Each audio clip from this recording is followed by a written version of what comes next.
The Macroeconomic and Financial Management Institute of Eastern and Southern Africa, Mefmi, has been undertaking a study on risk-based supervision for banks, having commenced in July 2015.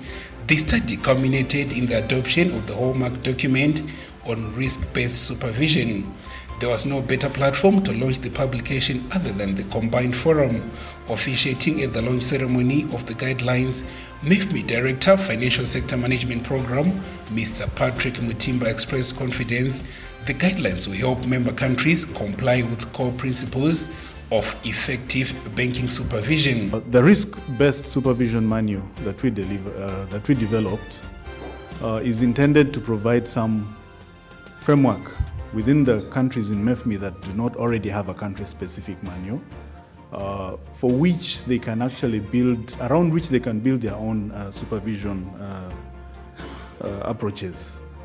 As it is, we found that in some countries there's a lot of labor turnover and very new people keep coming in all the time. So it's important for us to have something that can be used for induction and training as well.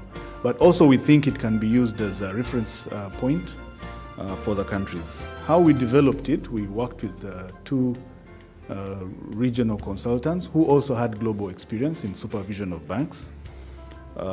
We then called in heads of supervision and financial stability from the Mefmi countries, and we sat for 3 days in Harare and reviewed the draft, and then we incorporated all those amendments, after which we were able to come up with a document. I will not go into the details because I know at this time I'm probably one of the few people standing between you and the cocktail. So I would just like at this point to invite Governor John Rwangombwa to come and launch this book. Governor Rwangombwa.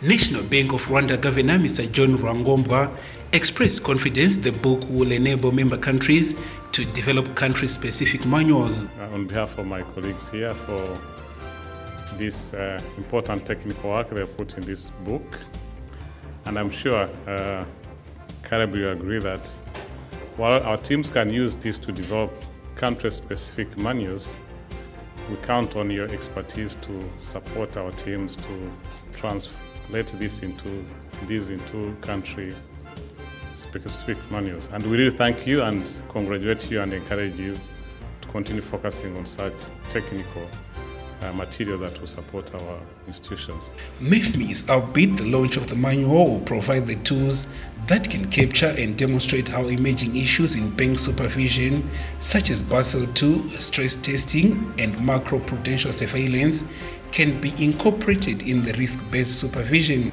After the launch ceremony, it was time for a wrap-up of the discussion. GE Director Mr. Reginald Marks had the pleasure of wrapping up the discussions.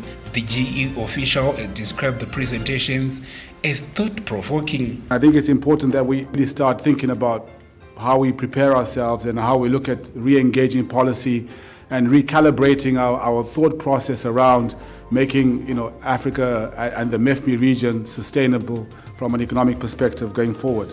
Ms. Lina Mohlolo, Governor Bank of Botswana, gave the vote of thanks in which she expressed a sincere appreciation to all the delegates for participating in the 2016 Mefmi Combined Forum. Overall, the discussions have reaffirmed that the Mefmi region is now experiencing growth whose outlook is lackluster.